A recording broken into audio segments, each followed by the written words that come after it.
Oh my God. Jésus, le Seigneur notre Dieu, il avait toujours l'habitude. Et non seulement qu'il a enseigné cela par les paroles, mais il a enseigné aussi par l'exemple, par sa vie. Il appelait toujours mon Père. Mon Père. Il appelait toujours Père. Père. Père. Jésus, chaque fois qu'il s'adressait à Dieu le Créateur, il l'appelait toujours Père. Père. Jamais il a appelé Dieu, sauf une seule fois, à la croix de Golgotha. Écoute-moi bien. Je vous ai dit dans l'introduction, le secret de la réussite, de l'efficacité du ministère de Jésus reposait sur cette révélation de Dieu en tant que son Père. Oh my God, en tant que sa source. Jesus, thank you. Il l'appelait toujours Père. Lorsqu'il lui parlait, lorsqu'il était devant la tombe de Lazare, il dit, Père, je te rends grâce de ce que tu m'as exaucé. Chaque fois qu'il priait, il parlait, il disait Père. Mais je vous ai dit, à la croix de Golgotha, il y a un moment qu'il a parlé à Dieu, mais il ne l'a pas appelé Père. Il l'a appelé mon Dieu, mon Dieu. C'est la seule fois dans la Bible. Quand il parlait à Dieu, il l'appelait toujours Père.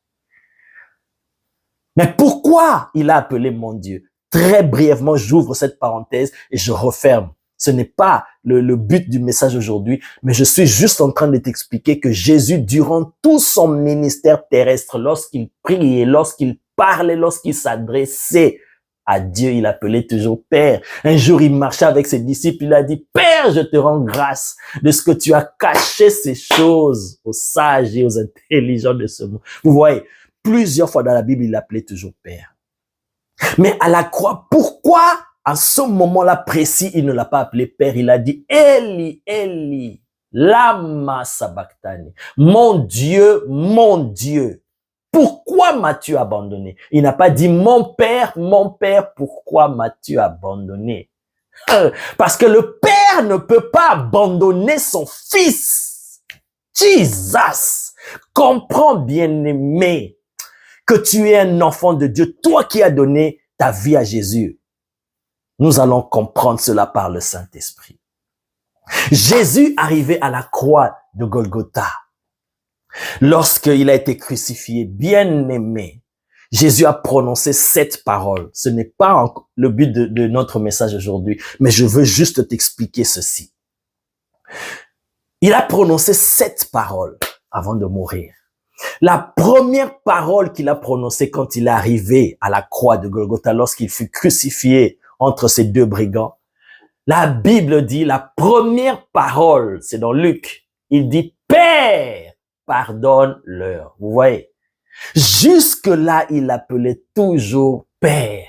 Malgré qu'il a été tabassé, malgré qu'il a souffert la croix, il a porté la croix, il a été fouetté, on a craché sur lui. Oh my God! Malgré qu'on l'a crucifié, mais il savait toujours que ce Dieu-là, celui que nous appelons Dieu, il est son Père. Il a dit, Père, pardonne-leur, car ils ne savent pas ce qu'ils font. La deuxième parole, il dit aux brigands, aujourd'hui tu seras avec moi au paradis.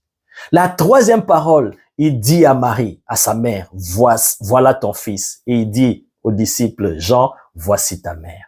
La quatrième parole, s'adressant à Dieu, au lieu de l'appeler Père, il a dit, mon Dieu, pourquoi m'as-tu abandonné? Ça, c'est la quatrième parole. La cinquième parole, il dit, j'ai soif, et on lui a donné du vinaigre. La sixième parole, il dit, tout est accompli. Cela nous montre déjà qu'il était en train de faire quelque chose que les hommes ne se rendaient pas compte. Il était en train d'accomplir une mission, de faire un travail alors qu'il était à la croix de Golgotha. Les hommes voyait l'humiliation de Jésus, mais dans le spirituel, il y avait autre chose. C'est ce que l'apôtre Paul nous explique dans Colossiens. Quand on voyait Jésus crucifié, humilié, il était en train de faire un travail derrière le voile, my God. Après la 6e parole, tout est accompli. La 7e parole, le Seigneur dit, Père, entre tes mains, je remets mon esprit. Bien aimé, c'est étrange. Première parole, il dit, Père, pardonne-leur. La 4e parole, il ne l'appelle pas Père, il dit, mon Dieu, pourquoi m'as-tu abandonné? Et la dernière parole, il reprend encore son habitude, il dit, Père, entre tes mains, je remets mon esprit. Bien-aimé, ce n'est pas le but du message pour entrer en profondeur, pour décortiquer. Quand le Seigneur permettra, nous allons étudier chacune de ces 7 paroles. Mais je touche ce point juste pour te montrer que Jésus, dans son rapport avec Dieu, quand il s'adressait à lui, il appelait toujours Père. Et je touche ce point parce que quelqu'un va se dire, ah, mais non, à la croix, à un moment donné, il avait dit, mon Dieu, je vais t'expliquer. Pourquoi a-t-il dit, mon Dieu, il n'a pas dit, mon Père, mon Père. Parce qu'en ce moment-là, quand vous lisez la Bible, là où c'est marqué dans Matthieu, avant de prononcer cette 4e parole, la Bible dit, de la 6e heure à la 9e heure, il y a eu des ténèbres sur toute la terre.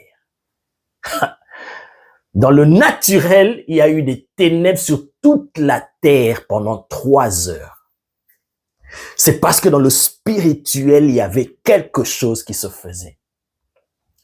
Et à la 9e heure, Jésus s'écria, mon Dieu, pourquoi m'as-tu abandonné? En ce moment-là, il ne l'a pas appelé Père.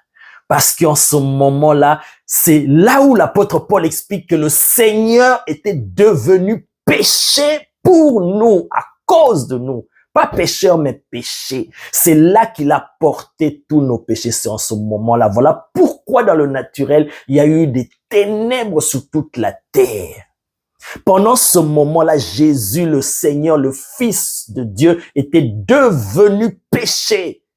Il s'est identifié à nous. Il a pris notre place. Il a porté nos péchés, nos infirmités. Il est devenu péché. Et en devenant péché, ce n'était plus le Fils. Il ne pouvait plus appeler Dieu mon Père. En ce moment-là, le châtiment du péché, le châtiment qui devait tomber sur nous est tombé sur lui. Il a dit, mon Dieu, pourquoi m'as-tu abandonné? Parce que là, Jésus s'est identifié à nous. Il parlait à notre place. Il a pris notre place. Mon Dieu, pourquoi m'as-tu abandonné? Et pendant ce temps-là, il faisait le travail. Il portait nos péchés et il allait dans le tabernacle céleste pour le présenter. Après ça, il dit, tout est accompli. Et quand il a fini son travail de substitution, de prendre notre place, le péché est enlevé. Il dit, Père, entre tes mains, je remets mon esprit. Ceci nous montre que Jésus était en train de faire un travail.